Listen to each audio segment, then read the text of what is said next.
Hello guys, कैसे हैं आप? उम्मीद करते हैं कि आप सब खैरियत से होंगे, खुश होंगे। भाई देने जा रहे हैं सर प्रशांत की वीडियो। इसराइल ने भाई ऑफर किया है मिसाइल इंडिया में किया है। नमस्कार, वेलकम टू करियर 247। मैं हूं प्रशांत धवन और इस वीडियो में हम बात करने वाले हैं बहुत ही ज्यादा इंपॉर्टेंट टॉपिक के बारे में, जिसके बारे में आपने देखा होगा बहुत आर्टिकल्स पब्लिश हो रहे हैं। यहाँ पर लिखा है ब्रह्मोस से भी तेज। क्या है गोल्डन होराइजन मिसाइल जो इजराइल ऑफर कर रहा है भारत को? इस पे आप देख पाओगे कई हेडलाइंस पब्लिश हुई है कि ये ब्रह्मोस से भी तेज है और इंडिया आज के समय इवेल्युएट कर रहा है कि क्या हमको गोल्डन होराइजन मिसाइल परचेज करना चाहिए या नहीं। अगर आप यहाँ पे ये सोच रहे हैं कि ये कौन सा मिसाइल है गोल्डन होराइजन मिसाइल, आपको याद होगा साल 2025 में न्यूज आई थी कि इजराइल ने एक मिसाइल से हिट किया है कतर की कैपिटल दोहा को। ये एक बड़ा जियोपॉलिटिकल इवेंट था। बाद में एक बार को नेतन्याहू को आप कह लीजिए थोड़ा बहुत पब्लिक डिस्प्ले दिखाने के लिए ऑफिशियली कतर से माफी भी मांगनी पड़ी, बट दुनिया इस बात को लेकर काफी शॉक थी कि कतर एक ऐसा देश जहां पे इन लोगों का खुद का एयर डिफेंस सिस्टम है, अमेरिकन एयर डिफेंस सिस्टम है, दोनों एयर डिफेंस सिस्टम्स को बिल्कुल बाईपास करके एक मिसाइल आता है इजराइल का और सीधा हमास के टारगेट को डिस्ट्रॉय कर देता है। और बाद में कतर के डिफेंस ऑफिसर्स ने खुद ये बात एडमिट करी कि हमें पता ही नहीं लगा कि ये मिसाइल कब आया, कितने प्रिसिशन से उसी बिल्डिंग पे अटैक किया जहां पर हमास के लीडर्स मौजूद थे। और बाद में इजराइल ने ये बात एडमिट करी कि ये मिसाइल ऐसा मत समझना कि हम सीधा कतर में जाकर मार के आए हैं। लोग इनिशियली मान के ये चल रहे थे कि इजराइल, आप यहाँ पे देखोगे इजराइल यहाँ पे है, कतर ऑल द वे यहाँ पे है, पूरा रास्ते में जॉर्डन सऊदी अरेबिया आपको पार करना होता है। लोगों ने इनिशियली समझा कि जॉर्डन सऊदी अरेबिया पार करके कतर के पास बहरीन के आसपास इजराइल के प्लेन्स रुके और यहां से अटैक किया, बट नहीं, इजराइल ने दुनिया को चौंका दिया ये बोलकर कि हमारा अटैक तो हुआ था रेड सी से। ये यहाँ पे आप देख रहे हैं ये वाटर बॉडी, इसको कहा जाता है रेड सी। आप इमेजिन करके देखिए, यहां से इजराइल मिसाइल लॉन्च करता है और सीधा प्रिसिशन से पूरे सऊदी अरेबिया को पार करके कतर की राजधानी को हिट करता है ये मिसाइल। नाउ ये जो मिसाइल है इसके बारे में काफी जांच पड़ताल हुई, काफी रिसर्च हुई कि ये कौन सा मिसाइल है और इवेंचुअली पता लगा कि ये इजराइल का अत्याधुनिक गोल्डन होराइजन मिसाइल है। गोल्डन होराइजन मिसाइल इजराइल ने स्पेसिफिकली बनाया है मिलिट्री टारगेट्स को एलिमिनेट करने के लिए। कोई एनिमी देश है, उनका मान लीजिए कोई जनरल है वो छुपा हुआ है, कोई लीडर है, कोई प्रेसिडेंट है छुपा हुआ है, उसको मारने के लिए स्पेसिफिकली ये मिसाइल तैयार किया गया है। ये एक ALBM है। ALBM का मतलब होता है एक air launched ballistic missile. Bharat के पास ऐसा कोई भी मिसाइल अभी तक नहीं है। हो सकता है कि आप यहां पर सोचे कि हमें गोल्डन होराइजन या जो भी होराइजन है इजरायली मिसाइल लेने की क्या आवश्यकता, हमारे खुद के मिसाइल, हमारे पास अस्त्र मिसाइल है, ब्रह्मोस है। ब्रह्मोस को आप गोल्डन होराइजन से कंपेयर नहीं कर सकते। ब्रह्मोस एक क्रूज मिसाइल है। ब्रह्मोस देखिए किस तरीके से अटैक करेगा, मैं आपको जो डिफरेंस है ये बता देता हूं। ये आपके सामने ट्रैजेक्टरी है कि किस तरीके से इजराइल ने रेड सी से अटैक किया था कतर को। आप देखोगे ये मिसाइल पहले आसमान में जाता है और फिर उसके बाद नीचे अटैक करता है एक बैलिस्टिक मिसाइल की तरह। जो हमारे वेरियस और बैलिस्टिक मिसाइल्स हैं, अग्नि जो सीरीज के मिसाइल्स हैं, वो इसी तरीके से अटैक करते हैं। और नीचे आते टाइम बिल्कुल आप देखोगे जो ये बैलिस्टिक मिसाइल्स हैं इनकी स्पीड माक 3, 4, 5 के भी आगे पहुंच जाती है। जबकि आप अगर एक क्रूज मिसाइल देखो तो वो इतनी ऊंची ट्रैजेक्टरी नहीं पकड़ेगा, वो ग्राउंड में ही काफी हद तक सीधा डायरेक्टली अटैक करेगा। तो भारत के पास ब्रह्मोस जैसा क्रूज मिसाइल तो है, मगर हमारे पास एयर लॉन्च बैलिस्टिक मिसाइल नहीं है। कल को मान लीजिए हमें पाकिस्तान के अगेंस्ट युद्ध जल्दी खत्म करना है, हमें इमीडिएटली पाकिस्तान के न्यूक्लियर कमांड को डिस्ट्रॉय करना है, आसिम मुनीर को खत्म करना है, वेरियस और जो जनरल्स हैं उनको डिस्ट्रॉय करना है, एलिमिनेट करना है, ताकि पाकिस्तान की जो डिसीजन मेकिंग है ये एलिमिनेट हो पाए। उसके लिए इस टाइप का मिसाइल बहुत ही ज्यादा इंपॉर्टेंट है, क्योंकि गोल्डन होराइजन में देखिए खास एक इन्होंने एलिमेंट ये ऐड किया है कि ये एक टाइप का बंकर डिस्ट्रॉइंग मिसाइल है। अगर मान लीजिए दुश्मन थोड़ा सा धरती के नीचे भी बैठा है बंकर के, वहां पर भी ये मिसाइल कंप्लीट डिस्ट्रक्शन करके आ सकता है। और इसलिए आप देखोगे कि भारत में ऐसे आर्टिकल्स पब्लिश किए जा रहे हैं कि गोल्डन होराइजन ये एक ऐसा मिसाइल है जो भारत की एयर पावर को ट्रांसफॉर्म कर सकता है। यहाँ पे आप देख पाओगे ओपन सोर्स असेसमेंट्स ये सजेस्ट करती हैं कि Golden Horizon may be linked to Israel's Sparrow missile family. देखिए इजराइल के कुछ मिसाइल्स हैं, स्पैरो 1, 2, 3, 4। बताया जाता है गोल्डन होराइजन उसी फैमिली का एक वेरिएंट है, बस इसमें ज्यादा अत्याधुनिक फीचर्स हैं। अगर हम बात करें इस मिसाइल के रेंज की तो ये 1500 से लेकर 2000 किलोमीटर के आसपास की है। इसको आप अगर कंपेयर करोगे ब्रह्मोस की रेंज से, तो ब्रह्मोस की रेंज अभी भी 800-900 किलोमीटर के आसपास है एट मैक्स। और आने वाले समय में अगर मान लीजिए इजराइल ईरान पे बड़ा अटैक करता है, तो उस केस में इस मिसाइल का होने वाला है क्रिटिकल रोल, क्योंकि यह मिसाइल सहूलियत देता है कि बिना एनिमी के एयर स्पेस में जाए आप दूर से ही अटैक कर सकते हैं और एनिमी के इंपॉर्टेंट हेडक्वार्टर्स, बिल्डिंग्स आप डिस्ट्रॉय कर सकते हैं। और सिंस ये बैलिस्टिक मिसाइल आसमान से सीधा गिरता है धरती पर रादर देन क्रूज मिसाइल, तो इसे डिटेक्ट कर पाना बहुत ही मुश्किल है। भारत मोस्ट प्रोबेबली जब ये मिसाइल परचेज करेगा तो अपने सुखोई 30 एयरक्राफ्ट में इसको ऐड किया जाएगा और उसके बाद भारत के पास एक ऐसी ऑप्शन आ जाएगी that will 100% eliminate enemy leadership. ये मिसाइल देखिए ऐसा नहीं है कि दूसरे एयरक्राफ्ट को डिस्ट्रॉय करने के लिए बनाया गया है या फिर कुछ इसका आप मिलिट्री के अगेंस्ट यूज करोगे। स्पेसिफिकली ये डिजाइन किया गया है हाई वैल्यू टारगेट्स को एलिमिनेट करने के लिए। यहाँ पे आप देख पाओगे लिखा है गोल्डन होराइजन। ये मिसाइल बना है for hardened and deeply buried structures such as underground command bunkers. कोई अंडरग्राउंड कमांड बंकर हो गया आपका, रीइंफोर्स्ड मिलिट्री इंफ्रास्ट्रक्चर हो गया, या फिर न्यूक्लियर रिलेटेड फैसिलिटीज आपकी हो गई, उसको बिल्कुल ये डिस्ट्रॉय कर सकता है इन सेकेंड्स। और अगर आप सोच रहे हैं कि सिंस दुनिया में बहुत कम देश है जिनके पास एक ALBM है, एयर लॉन्च बैलिस्टिक मिसाइल, एक इजराइल है, रशिया है, चाइना है, यूएस के पास भी मोस्ट प्रोबेबली खुद का एक सीक्रेटिव एक प्रोजेक्ट होगा, भारत के पास ऐसा मिसाइल अभी है नहीं, तो क्या इजराइल जेन्युइनली ये मिसाइल इंडिया को सेल कर सकता है? देखिए इजराइल ने ये दिखाया है कि सेंसिटिव वेपन टेक्नोलॉजी के मामले में ये भारत को ट्रस्ट करते हैं और भारत को ये अपने state of the art weapon बेचने में भी काफी हद तक रेडी रहते हैं। इवन टेक्नोलॉजी शेयरिंग के मामले में भी आप अगर देखोगे यूएसए के बाद इंडिया को सबसे ज्यादा इजराइल ट्रस्ट करता है। और इस विश्वास, इस ट्रस्ट को ऑफिशियल बनाने के लिए आप देखोगे जब पीएम मोदी इजराइल जाएंगे ना, तो इंडिया और इजराइल अपना डिफेंस पैक्ट इसको अपग्रेड कर देंगे। अपग्रेड करके यहाँ पर यह बात भी ऐड कर दी जाएगी कि जो भी सेंसिटिव टेक्नोलॉजीज हैं जो इजराइल लंबे समय से बनाता आ रहा है और दुनिया के बारे में ज्यादा इंफॉर्मेशन ये देते नहीं है इस टेक्नोलॉजी के बारे में, ये टेक्नोलॉजी से रिलेटेड जो मिसाइल है ये इंडिया को बेचने के लिए इजराइल रेडी होगा। और यहाँ पर कुछ मिसाइल्स तो ऐसे होंगे जो इजराइल ने भारत के अलावा किसी भी और देश को नहीं बेचे हैं। यहाँ पे आप देख पाओगे अकॉर्डिंग टू द रिपोर्ट्स, ये जो इजरायली मीडिया रिपोर्ट कर रहा है, इजरायली जर्नलिस्ट रिपोर्ट कर रहे हैं, ये मैं आपको बता रहा हूँ कि the new areas of cooperation include developments in the ballistic missile defence, advanced laser systems. इसमें ये भी एक पॉसिबिलिटी है कि इजराइल का जो लेजर सिस्टम है वो भी इंडिया परचेज करेगा। उसके अलावा लॉन्ग रेंज मिसाइल जो मैंने आपको बताया, एयर लॉन्च बैलिस्टिक मिसाइल्स, और finally unmanned aerial vehicles, drones, ये हम इजराइल से हो सकता है कि परचेज करें या फिर एक डिसाइड किया जाए एग्रीमेंट में कि ये सब डिफेंस आइटम्स इजराइल भारत में बिल्ड करेगा। और इजराइल अपनी तरफ से ये भी काफी पुश करेगा कि भारत हेक्सागन ऑफ अलायंसेस को ज्वाइन कर ले। ये जो वर्ड्स हैं ये रिसेंटली नेतन्याहू ने यूज किए थे इजराइल की फ्यूचर जियोपॉलिटिकल एम्बिशंस के बारे में बात करते हुए। उन्होंने ये कहा था कि ये ग्रीस, साइप्रस, कुछ फ्रेंडली अरब कंट्रीज और इंडिया के साथ मिलकर ये बनाएंगे hexagon of alliances. Now India इसको अगर ऑफिशियली ज्वाइन करता है तो ये मैं कहूंगा बहुत ही बड़ी डेवलपमेंट होगी। अभी के लिए इंडिया, इजराइल, यूएई और यूएसए का एक ग्रुप है I2U2 जो ज्यादा एक्टिव रहा नहीं है डोनाल्ड ट्रंप की एडमिनिस्ट्रेशन के अंडर, बट आने वाले समय में हमको देखना होगा कि पीएम मोदी इजराइल में क्या अनाउंसमेंट्स करते हैं। ये हिस्टोरिक हो सकती है regarding free trade agreement, missile technology और इवन लेजर वेपन्स। बहुत सारी डेवलपमेंट्स आने वाली आने वाले समय में मैं आपके लिए अपडेटेड वीडियोस लाता रहूंगा। और फाइनली यहाँ पे आप लोगों से मैं सवाल पूछूंगा, एक ट्रीटी है बहुत ही फेमस ओटावा कन्वेंशन के नाम से, ये है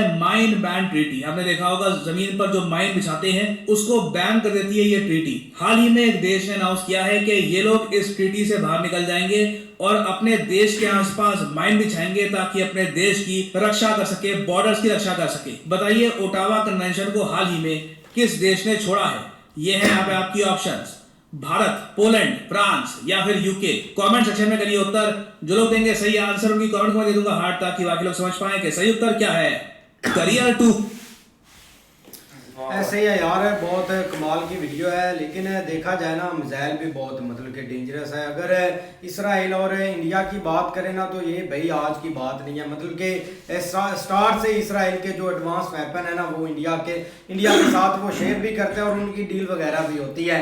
लेकिन देखा जाए ना, 2026 में बहुत सारी चीज़ें एडवांस हो चुकी है, चाहे मिसाइल है, चाहे कोई डिफेंस है, तो भाई उसका मतलब कि एक अपर लेवल एक सिस्टम आ चुका है। अब जो भी एक मिसाइल होता है ना, उसमें भाई सबसे इंपॉर्टेंट चीज़ होती है जीपीएस, जो मतलब कि लोकेशन को टारगेट करता है। और कईयों कंट्रियों के पास तो भाई जीपीएस डिफेंस सिस्टम ही है। आपका जो मिसाइल है ना, वो कंट्री में इंटर ही नहीं हो सकता, चाहे आप जितना भी मतलब के जोर लगा लें। और जब भी मिसाइल एक आप टारगेट पर लगाते हैं ना, तो उसकी एक जीपीएस लोकेशन सारा वो चीज़ें सेट कर देते हैं, तब जाकर वो टारगेट पर लगता है, राइट टारगेट पर। लेकिन देखा जाए ना, ये कुछ कंट्रियों के पास अभी है। मतलब कि आप चाइना देख ले, चाइना के पास जीपीएस डिफेंस सिस्टम है, अमेरिका के पास भी है, रशिया के पास भी है। तो बहुत जब एक एडवांस मतलब कि एक जंग स्टार्ट हो जाती है ना, तो वो चीज़ें ज़रूर एक्टिव करते हैं। लेकिन अगर देखा जाए ना, इसराइल ने जब लास्ट कतर पर भाई मतलब कि एक अटैक किया था ना, तो तब उन्होंने भाई कोई अपना डिफेंस सिस्टम एक्टिव ही नहीं किया था। मतलब कि टोटली उधर अमेरिकन बैठे हुए थे, अमेरिकन बेसिस पर, और कतर का कोई सोच भी नहीं सकता कि उन पर वो अटैक करेंगे या नहीं करेंगे।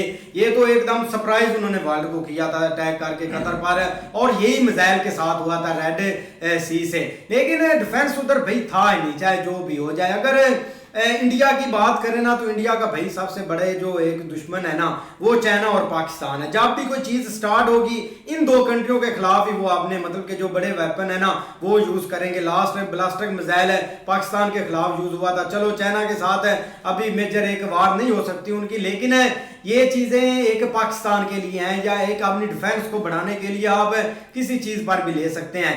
लेकिन अगर इसराइल की बात करें ना, तो है उनके पास एडवांस मतलब के मिसाइल, वो दे भी सकते हैं, एक डील से हटकर है। लेकिन ऐसा कोई मिसाइल है नहीं जो कि मतलब कि टोटली एक कंट्री की डिफेंस कर सके। लास्ट जब इनकी अमेरिका के साथ हुई थी भाई वार, तो ये बस 15 दिन और टिकते तो इनका भाई वैसे ही मतलब कि खात्मा हो जाना था, क्योंकि ये यही अमेरिका के पास जाकर भागे थे कि हमारी कुछ हेल्प कर दो।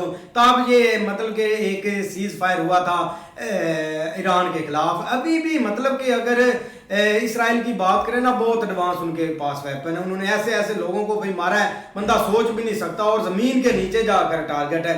लेकिन इंडिया और उनकी ये ना डील अच्छी है। अगर ये इंडिया के पास मिसाइल होगा ना, तो बहुत अच्छा होगा उनका। भाई बड़ी कमाल की वीडियो थी। डील तो भाई होगी, जब वो बातें चल रही हैं, चलो भाई डील भी हो जाएगी।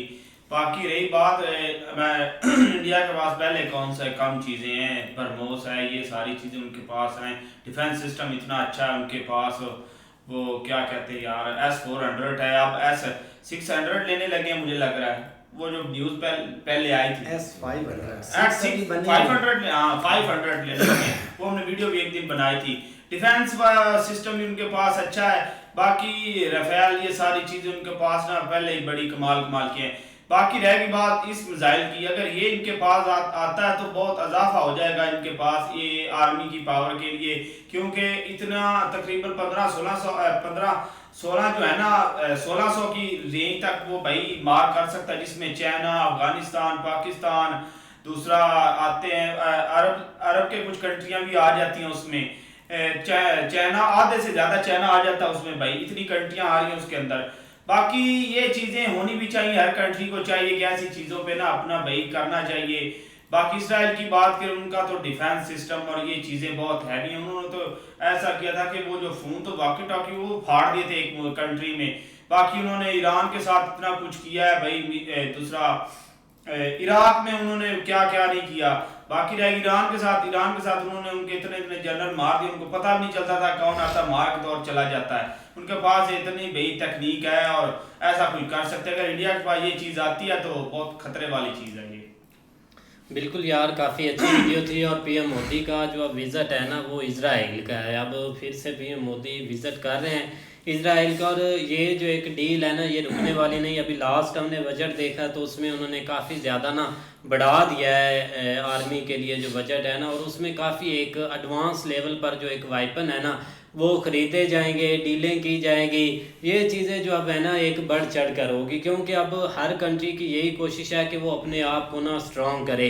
किसी भी कंट्री की तरफ हम चले जाएं तो भाई उन्होंने अपना डिफेंस सिस्टम के ऊपर जो पैसा है ना वो ज़्यादा कर दिया है। पहले यूरोप में ये चीज़ें बहुत कम हमें देखने को मिलती थी, अब वहाँ भी देख लें वो भी इसी चीज़ के ऊपर लग गए हैं। इंडिया भी, हर कंट्री इस चीज़ को जितना हो सकता है ना वो एडवांस किए जा रहा है। और ये जो एक मिसाइल की बात कर रहे हैं ना, सर ने जो एक मिसाइल के बारे में बताया है, ये तो एक काफ़ी एडवांस है, मतलब इसकी रेंज काफ़ी ज़्यादा है, 2000 तक है। उससे हटकर वो एक मतलब जब एक अटैक करता है तो तब उसकी आगे मतलब आगे नीचे कोई छुपा कोई बैंकर बने होते हैं, बंकर भाई, बंकर बने होते हैं भाई, उनमें छुपा होता है। तो उसमें भी भाई वो एक जाकर मतलब टारगेट कर सकता है दुश्मन को। और इस चीज़ का एक हम लास्ट कतर में देखा ही था, जैसे उन्होंने स्टेटमेंट बाद में दी थी, हमें एक चीज़ का पता ही नहीं चला। तो इसीलिए ये जो चीज़ें हैं ना ये काफ़ी ज़रूरी है कंट्री के लिए। भाई वीडियो बहुत अच्छी है। ये चीज़ देखें कि भाई मोदी साहब अपने मुल्क के लिए ये देखें कि एयर डिफेंस का बजट जितना उन्होंने रखा है तो ज़ाहिर बात है भाई उससे उन्होंने काफ़ी चीज़ें जो है जो उनको चाहिए वो उन्होंने खरीदनी तो हैं। तो इसीलिए भाई ये देखें कि इंडिया में पहले ब्रह्मास है तो उसकी तो बहुत ज़्यादा चर्चा थी, लेकिन भाई ये देखें कि इसकी उससे ज़्यादा भाई 600 किलोमीटर की रेंज ज़्यादा है, उसकी सिर्फ 900 मीटर और ये 1500 किलोमीटर जो है ना इसकी रेंज उससे काफ़ी ज़्यादा है। तो ये चीज़ देखें कि भाई हर जो मुल्क है ना वो अपने डिफेंस बजट जो है ना वो बढ़ा रहा है। लेकिन भाई अगर बात करें ना मोदी की तो भाई इसने जो है वो ज़्यादा अपने मुल्क के लिए ये जो चीज़ें हैं ना ये चीज़ें जो है ना ये भाई अपना मुल्क के लिए ख़रीद रहा है।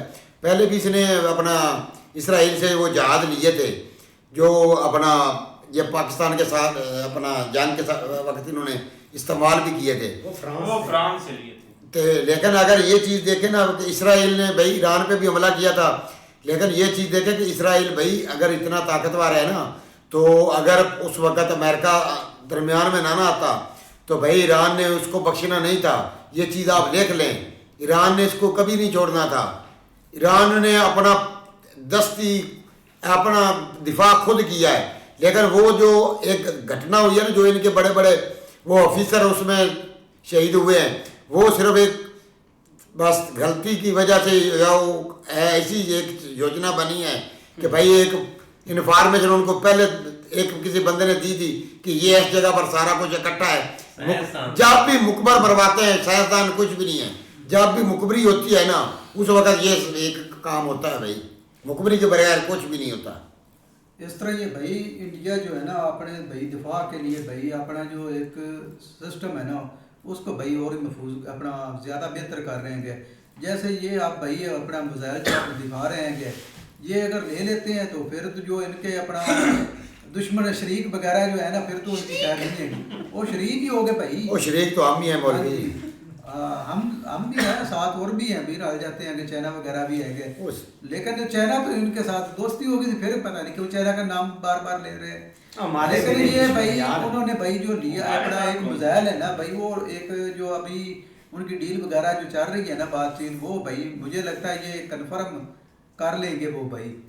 आगे भाई देखेंगे भाई क्या करते हैं। इसराइल से ले रहे हैं वो, इसराइल हमारा दुश्मन भी है, लेकिन भाई वो पैसे दे के ले रहा है, जिस मुल्क से मर्जी चाहे वो पैसे दे के ले सकता है। क्यों चाचा जी हमें ये नहीं समझ रहे इसमें कौन सी बड़ी बात है। जब इन पर अपना हमले हुए थे तब इन्होंने क्यों नहीं इस्तेमाल किए, किन्होंने? इसराइल ने। सही बात है मौलवी साहब की भी। हाँ जी, जब युवा फिर तो अपना दौड़े लगाए थे इन्होंने भी हमारे साथ क्या हो रहा है क्या, तब इन्होंने क्यों नहीं यूज किया। इनके पास जो इतनी पावर है तो फिर अपना उधर पावर यूज करते हैं ये। बाकी भाई इंडिया भाई लेकर रहेगा आगे देखेंगे भाई। नहीं बिल्कुल ऐसे ही है, लेकिन भाई मुद्दा ये है कि आप पीएम मोदी वहाँ पे जा रहे हैं इसराइल में 2 दिन का उनका स्टेट विजिट है, लेकिन हम भाई मैं इधर देख रहा था हमारे मीडिया ने वो कैंपेन स्टार्ट कर दी है कि मतलब जो है ना वो काफिर कभी भी किसी के दोस्त नहीं हो सकते, लिहाजा इंडिया इसराइल एक है, ये मिलके जो है ना वो पाकिस्तान को खत्म करना चाहते हैं। मतलब इस तरह करके ना मौलवियों ने ये काम स्टार्ट कर दिया। हालांकि आप पिछले जो है ना वो 5-6 महीने या तकरीबन 1 साल देखे ना तो जितनी पाकिस्तान ने कोशिश की है ना क्लोज आने की, बल्कि यहाँ तक कि वहाँ पे जाके अब वो पीस मुआहदा भी साइन करके आ गया। 2 दफ़ा एक इधर किया था जॉर्डन में शायद, और दूसरी दफ़ा भाई आप ट्रंप के पास गए और उधर जाके हर चीज़ ओके करके आ गए। यहाँ तक कि इसराइल का जो वज़ीर ख़ारजा है उसके साथ ये जाके खड़े हुए थे। मतलब लेकिन इधर भाई इन्होंने ये, मैं एक मौलवी देख रहा था, वो 1-2 लगे हुए थे कि यार देखो ये मोदी उधर जा रहे हैं, ये जो है वो मतलब मुसलमानों को ख़त्म करना चाहते हैं, ये हमारे कभी दोस्त नहीं हो सकते इस तरह करके सीन इन्होंने भाई स्टार्ट कर दिया। देख लो यार कैसे ये एक कॉन्फिडेंस के साथ इन्होंने लोगों को बेवकूफ़ बनाया हुआ है। लेकिन भाई अब उनका ज़ाहिर बात है, वो एक नेतन्याहू ने स्पीच भी की है, उसमें बकायदा उसने क्लियर कहा कि अब हम जो ये नेक्स्ट सीन करने लगे हैं, इसमें सारे कंट्री जो भी हमारे एक मतलब हक में है वो सारे मिलके एक अच्छा जो है ना वो ग्रुप बनाएंगे और उसमें आगे गाज़ा के लिए जो भी बेहतर डेवलपमेंट करनी होगी वो मिलजुल के भाई करेंगे। लेकिन ये वाला जो सीन होने लगा है ना भाई मिसाइल का, अगर ये डील हो जाती है तो बहुत बड़ी अचीवमेंट है। ऐसे ही है, मिलते हैं नेक्स्ट वीडियो में, तब तक के लिए अपना ख्याल रखिए। Goodbye, take care.